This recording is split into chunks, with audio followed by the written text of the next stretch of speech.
akaamrisha ya kwamba mfungue sanda iliyokuwa ndani ya maisha yake. Tayari nataka nikwambia kwamba nikikupatia huo mfano, hiyo inaonyesha kwamba huruma za Mungu katika ndani ya maisha yako haya sitakoma wala haitapungukiwa. Lakini imani yako ama huruma zako ukijenga katika ndani ya mwanadamu, kuna mwisho na huruma ya mwanadamu, lakini huruma ya Mungu haikomi. Huruma ya Mungu ikiwa ndani mwako, Yesu Kristo anakulinda wewe. Nataka nikwambie ya kwamba huruma ya Mungu ni zaidi ya mwanadamu. Huruma ya Mungu ni zaidi ya ndugu yako. Huruma ya Mungu ni zaidi ya mzazi aliyekulea. Huruma ya Mungu ni zaidi ya bishop. Huruma ya Mungu ni zaidi ya mchungaji. Huruma ya Mungu ni zaidi ya ndugu yako ambaye mshirika ambaye mnakaa pamoja naye. Lakini huruma za Bwana wetu Yesu Kristo asikomi wala asichelewi, kwamba Mungu kwa Yesu Kristo kwetu sisi ni kimbilio na ni msaada ambao utaonekana wakati wa mateso. Wewe kama unachenga imani yako katika ndani ya Kristo, mahali popote ulipo, nataka nikwambie kwamba njia zako mahali penye ulikuwa unameoka ya kwamba unategemea ndugu yako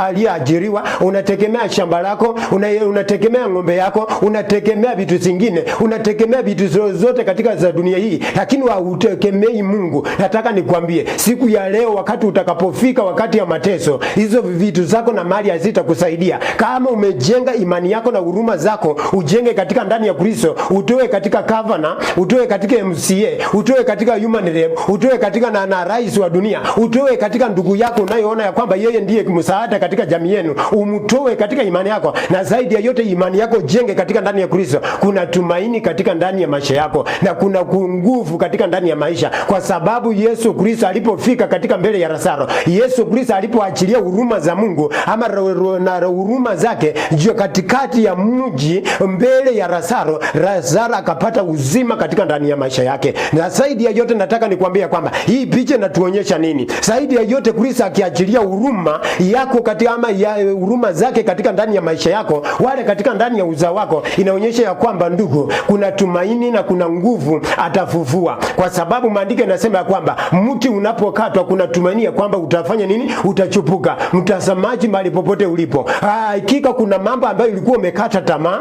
ulikuwa umepoteza imani, ulikuwa umerudi nyuma, ulikuwa unaangalia kwamba nani atakaye nifariji, unaangalia kwamba nani atakaye sema ya kwamba pole, nani atakaye kuja kupigia pole katika shida na mzipa uliokuwa nao, lakini haukuona mtu. Lakini siku ya leo Bwana amelituma hili neno, kwa sababu katika Zaburi 107 mstari mdogo wa 20 maandiko inasema ya kwamba Bwana atalituma neno, na atakapolituma neno litaponya na litaokoa katika inji ile ama katika mji ule. Siku ya leo mahali popote ulipo unaisikia hii neno la Mungu, hili neno la Bwana, nataka nikwambie ya kwamba Bwana amelituma katika ndani ya moyo wako, ili utoke katika vilio ambayo unapitia, ili utoke katika maombolezo, ili utoke katika machozi ambayo unajionea huruma wewe mwenyewe na umemwacha Mungu katika ndani ya maisha yako. Bwana akuja akujalie. Nikimalizia katika maandiko katika Isaya, Bwana asema nini katika mbele ya nabii mtumishi wa Mungu katika Isaya? Anasema nini? Isaya 30 mstari mdogo wa 18. Bwana asema nini? Kwa ajili wewe wajifariji, kwa ajili wewe unajionea huruma, Bwana anasema nini? Zaburi na Isaya 30 mstari mdogo wa 18. Biblia inasema hivi: kwa ajili ya hayo Bwana atawaonea huruma. Na Bwana atakapowaonea huruma, Mungu anasema ya kwamba kwa ajili ya hayo Bwana atawaonea huruma. Yaani ili Bwana atakapoonea huruma wote, Mungu anasema Mungu kwa ajili ya mateso na kwa ajili ya vilio na kwa ajili ya na shida unayopitia. Mtazamaji sikia mzuri. Anasema ya kwamba kwa ajili ya hayo Bwana atangoja ili awaonee huruma.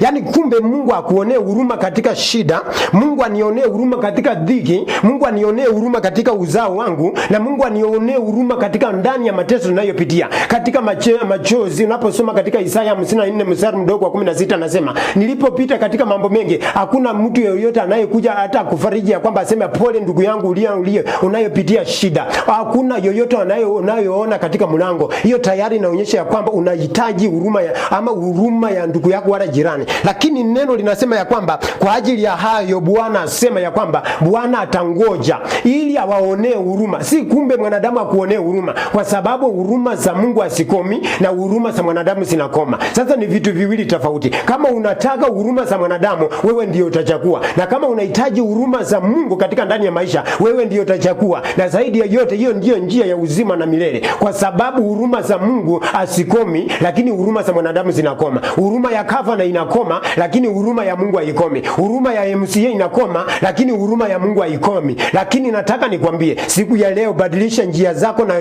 mienendo yako. Jenga imani yako katika ndani ya Kristo Yesu, kwa sababu yeye ndiye jiwe kula pembeni iliyokataliwa na washi, lakini kwa Mungu ni teule. Wewe ukimwendea Yesu Kristo atakulinda. Na anasema katika Waebrania 13 mstari wa 8, anasema Yesu Kristo ni wa jana na hata milele. Mungu anaenda kubadilisha vilio. Yesu Kristo anaenda kubadilisha machozi, anaenda kubadilisha machozi pamoja na kudharauliwa ambao umedharauliwa, na pamoja na aibu ambayo umewekewa katika majina. Umetembea kwa ajili ya shida, kwa ajili ya aibu. Kijiji imekuwekea majina fulani, imekuwekea jina ya kwamba wewe ni ombaomba, lakini isikutishe. Lakini nataka nikwambie siku ya leo Bwana anaenda kujibu huruma zako na mateso yako. Asubuhi ya leo Mungu anaenda kukonfati katika yale machozi. Mungu anaenda kukonfati zile aibu zinaenda kukua baraka, kwa sababu Mungu anasema nini katika Zaburi? Anasema Bwana ni mwaminifu, ataandaa meza mbele ya maadui. Mungu anaenda kubadilisha aibu ambayo iliyokuwa ndani ya maisha. Mungu anaenda kubadilisha aibu yako. Mungu anaenda kubadilisha machozi katika kijiji na majina waliokuwekea. Baya zaidi ya yote, jina litabadilisha ya kwamba utakuwa mbarikiwa, kwa sababu kupitia katika neno la Bwana. Na amesema na kwa ajili ya hayo Mungu amengoja ili awaonee huruma. Mungu ndiye atakayekuonea huruma katika shida pamoja na mateso pamoja na vilio. Hata huduma ilikuwa inahangaika, ulikuwa umepoteza, hali ya dunia ilisababisha ukarudi nyuma katika neno la Mungu. Lakini Biblia inasema mtu unapokatwa kuna tumaini ya kwamba itachupuka tena. Siku ya leo Bwana amelituma hili neno ili katika ndani ya maisha usimame tena, usicho ukakwama mahali penye ulianguka, usicho kakatalia katika dhambi, usicho kajikatalia katika kujifariji ambao unajifariji, kwa sababu Yesu Kristo ni Mungu na yeye ndiye wa jana na hata milele. Atakupatia msaada, na zaidi ya msaada ni zaidi ya vitu vyote, kwa sababu yeye ndiye wa jana na milele. Atakulinda, atakutunza. Muende yeye, atakulinda katika maisha. Ndugu yangu, usipoteze imani yako na katika ndani ya huruma. Muamini Mungu akufanyie huruma katika ndani ya vilio pamoja na mateso pamoja na kila jambo lolote. Muuzishe Yesu Kristo, atakulinda. Na sasa nataka nikwambie hivi nikimalizia katika siku ya leo, katika ndani ya moyo wako nataka niombe pamoja na wewe. Na nitakapoomba pamoja na wewe uchipe imani katika shida ambayo shida inayokukumba. Nataka nikwambie katika Zaburi 107 mstari mdogo wa 20. Bwana asema nalituma neno. Nataka niombe pamoja na wewe katika imani mahali popote ulipo. Ile shida iliyo mbele yako, naamini ya kwamba Yesu Kristo anaenda kukufungua. Ulio juu mbinguni, nataka nikushukuru kwa ajili ya mtazamaji ambaye amelipokea hili neno. Nasema asante kwa ajili ya shida anayopitia. Asante kwa ajili ya ujumbe ambao umelituma Bwana asubuhi ya leo, ambaye amepokea hii neno mtakatifu kapate kumulinda na kumtakaza. Shida anayepitia Kristo kasimame Bwana ukampate kumtetea. Shika ngao na kikao ukampiganie Bwana. Asante kwa ajili ya msikilizaji, ni katika jina la Yesu Kristo ninaomba hata na kuamini.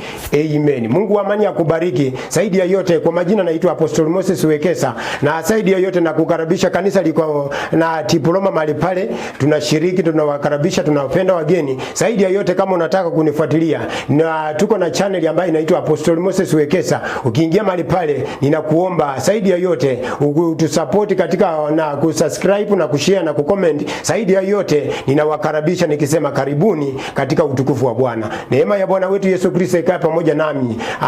Utukufu wa Bwana wetu Yesu Kristo usipungukiwe katika ndani ya maisha yenu. Asante kwa wote ambao wanayesiti kunisupport. Asante kwa wote ambao wanasiti kusimama pamoja na station yetu ya West TV. Nasema ya kwamba kupitia katika hii West TV tunajua ya kwamba kuna mahali penye Mungu atatuweka. Mungu wa amani awabariki.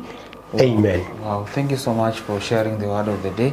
And this is the time we are coming at the end of today's episode. And from me, Mazena Sema, asante sana. And I want to wish you a good time as you enjoy your week. Keep on winning, keep on moving. And see you next Sunday. And God will bless you, son.